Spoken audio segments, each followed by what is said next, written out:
What is up, everybody? I am Austin from Living Light, Loving Life, and today I am bringing you a swap out install hot water heater.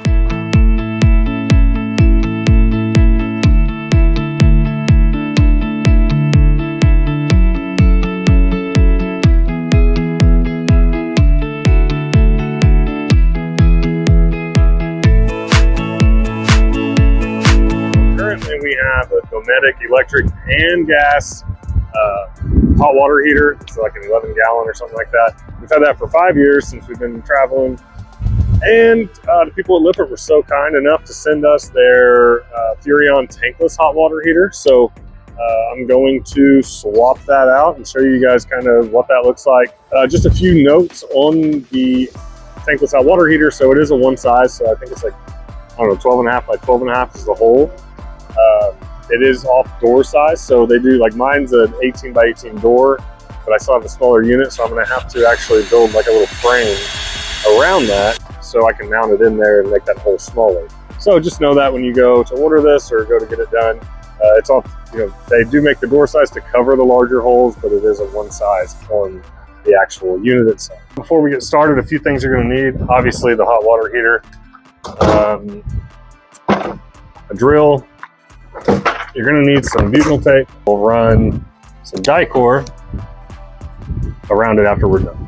So we're going to make sure this thing's sealed up. We don't want any water getting into the walls or inside or anything like that. So we got to make sure it's sealed up, and then some just wire connectors. I think it's going to be that pretty much that simple. We'll see. The Furrion does come with this little guy. So this is the controller. This is how you turn up your heat, things like that. It just connects with, they recommend 16 gauge wire. So if you want to run this thing wherever you can get to it, you'll need extra wire as well. I don't know where I'm going to put this yet. I may just put it in my dry bay right across from it. The only time you'd ever need it is if you're adjusting the temperature on the water. So we'll see if I can get it up in there. If not, just put it down here. It's no big deal. So I will say that this one really hasn't caused us any issues. I mean, yeah, we have to take turns on showers sometimes, but ultimately it's been pretty solid. In the last couple of months, or about a month, the heat solenoid actually went out. And instead of replacing it, I just let it run on gas because I had this one to install. So I was curious how much gas is it going to use, because this is now converting straight to gas only. So my other one is electric and gas. This one is straight gas. So I don't know if we're going to be burning more propane. Well, obviously we will be a little bit, but how much is to be determined. I'm not quite sure yet. I'll keep y'all updated on that. Some of the first things I'm going to do is shut the gas off, maybe bleed it out on your stove or something like that, because I will be disconnecting the gas from here. I will also be pulling off the 110. So this is the electric and gas. I won't need that 110, so I'll just cap it and put it up. The new Furrion one is 12 volt DC only, so I'll be going off one of my switches, probably my gas switch in there. So I'll show you guys kind of how to find that, what I'm looking for with the 12 volts from the switch, and we'll go from there. We're just going to open this up, and down here is a drain plug. So you should be doing this anyways, just periodically. You open this up, you can get in there and clean it out with a little wand, get all that calcium buildup out of there. So we take this off, I don't know, probably every 3 or 4 months or so, just because we live in it, we use it a lot. So that's how I'm going to drain the water. It's about to start flowing out. And that water is probably going to be pretty hot. So just be careful when you do this.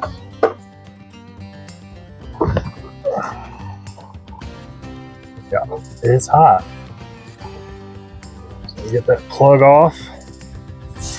And there we go. We got it all drained now. I'm just going to take these screws out, pull it out. There'll be wires and things like that, so we'll have to disconnect all that. That's why we disconnected the power and the battery disconnect, just in case. But yeah, we're just going to take this off real quick.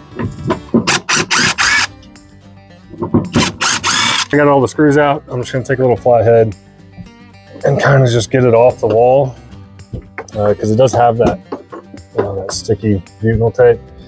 So it will come.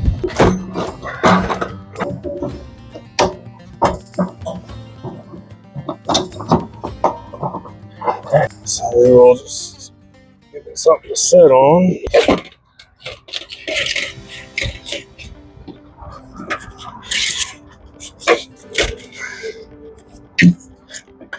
there you have it. So here's the 12 volts I was talking about.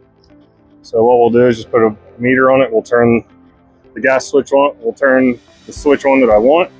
We'll find the power in the ground, and that's what we'll connect to the power in the ground from the new Furrion. Okay, so whenever I was talking about earlier about the hole being too big, my inside needs to fit the new one, so it needs to be 12 by 12 with an interior. So I just took some wood and built a frame basically. Sorry I didn't show you getting in there. I actually forgot to record.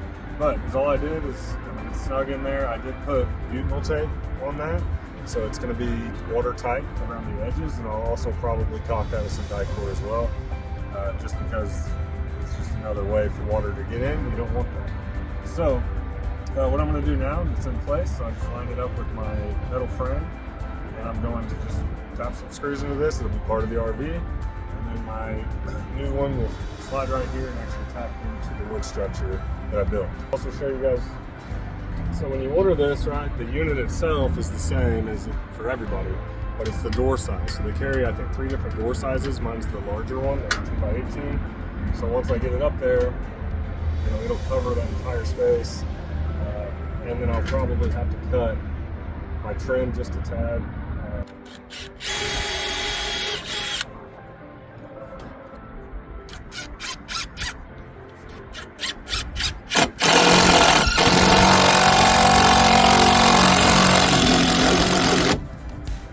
Some screws in this, and that will not be going anywhere.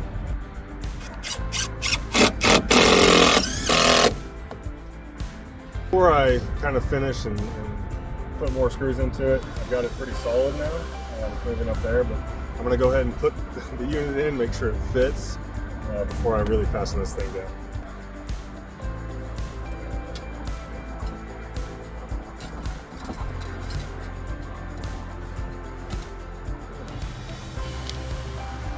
And it fits. The reason it's dropping is because my old one, had that platform, so it was actually lower down to the ground, obviously. So I'll just put some blocks of wood underneath there, screw them down, and make that secure in the back, so it'll just sit beautiful like that. Next thing we're going to do is find the 12 volt that we need. So I went inside, I turned on the gas switch. So what I'm going to do is measure for DC. I'm looking for around 12 volts. So I'm going to do positive to positive. I'm going to pick one. I'm assuming it's red and green, just because looking at the back, if you take that panel off, you can actually see behind there and kind of see which wires are going where and what split out. So if you trace it down a little bit, you can find that. But if not, you just take your voltmeter and set it to DC. I don't know if you might not be able to see it, but so I'm guessing red on red and green.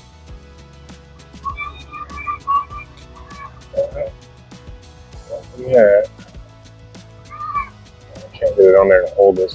There we go. I don't know if you can see that, but that's 12 to 13 volts. That's what I wanted. Found my 12 volt. I know that most likely the blue and the white are the electric switch that I will not be using anymore. These little connectors are super awesome. Okay, so I know the red, and green. So these are the two that I'm going to hook up to my Furrion.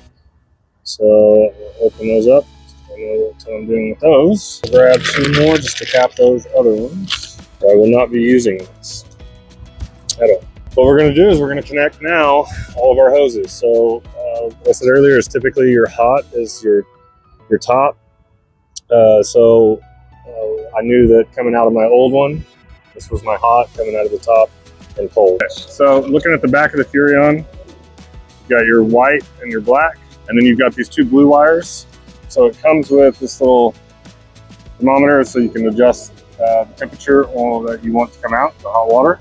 So you can't cross these, but these connect together. Blue to blue, blue to blue, you can't, it doesn't matter.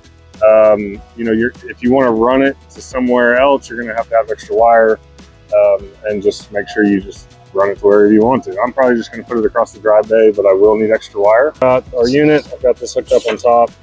You got your hot water up top. You got your just regular water coming in here, and then your gas inlet here. So when you connect these, Don't over tighten them. Make sure not to do that. Would not be good. Oh, so this was hot. Gas. Okay, so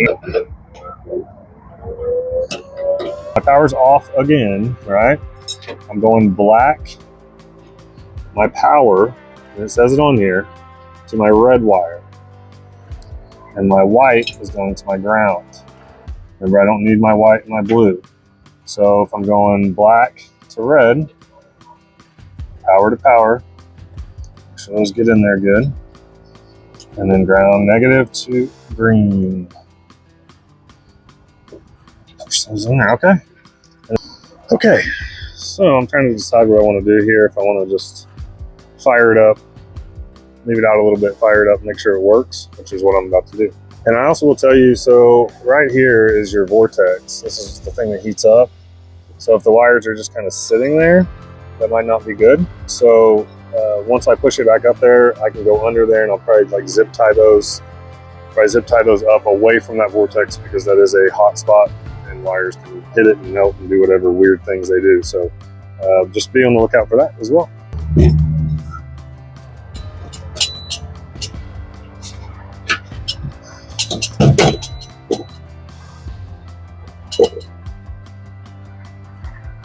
The water running, I can check for leaks from out here instead of going in there. So I'm just gonna pull this out, make sure I don't got any water dripping anywhere, which I do not. But I'm gonna go ahead and fire this bad boy up. Turn my gas switch on. I turn the gas back on, and let's see. So it did beep.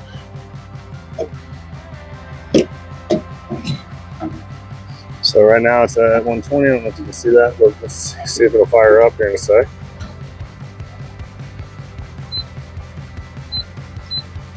There we go. There it goes. So you can't even hear it, which is awesome. My other one was very loud whenever it clicked on, but that thing is blowing out. So it works.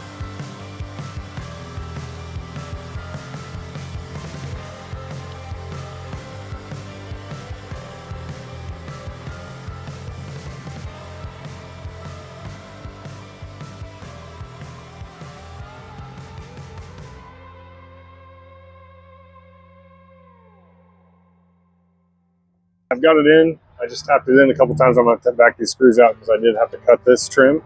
So what I did is I just put the door up. Probably didn't have to haul the best tool, but I'm going to caulk that anyway, so you won't be able to see that. But it is in. It's secure. So I'm going to back this out, put the plate on it, and then we will wire the thermostat and we'll be done. Tap this bad boy all the way in.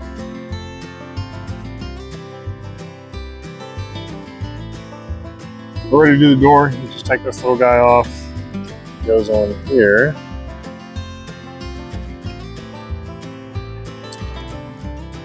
So it just fits like that. And then your door fits in the holes. Over the top.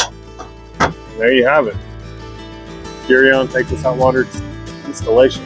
So I'm going to go ahead and caulk this. Hopefully it covers up a lot of this screw ups that I did just previously.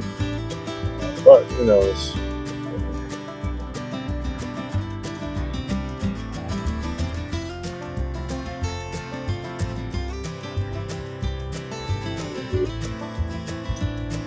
Okay, so for the extra wire for the thermostat, I'm just going to use a 16 gauge. That's what I'm using. I think I saw that somewhere. That's what they recommend.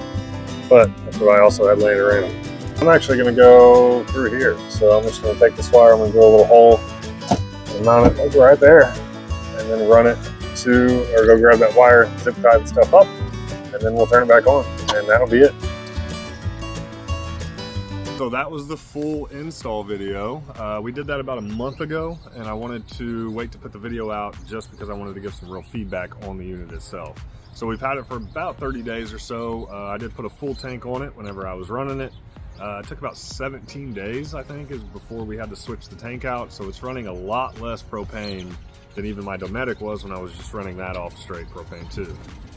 So I would say overall the propane usage, I mean, depending on how long you take a shower, how much you want to use hot water, because it is endless, truly endless, it is worth it big time for us. During the video, I said 110 volt, it's actually 120. I'm sure someone is going to call me out for that, so I'm going to go ahead and throw that out there. I just say 110, I don't know why, but it's 120 volts. And what's cool about that is I do actually have a Furrion or a Lippert chill cube, third AC that I'm actually going to be adding. We only have two. I'm going to add the third one, and I'm going to be able to use that 120 volt and that 12 volt switch to go up and run that through a breaker that the water heater was on.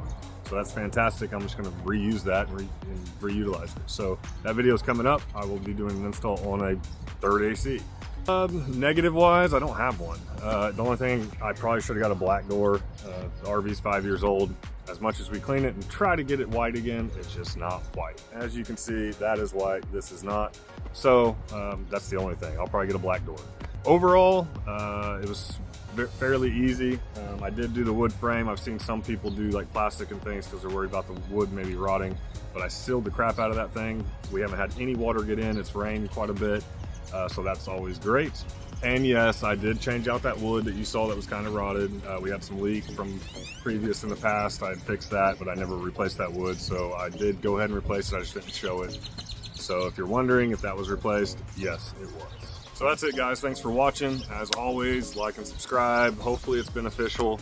If I did something that maybe you saw that I didn't do right or I could have done better, let me know. I'm always open for any kind of improvements and things like that. I'm just out here trying to do it myself. So yeah, guys, look out for that air conditioner video. That's going to be a good one.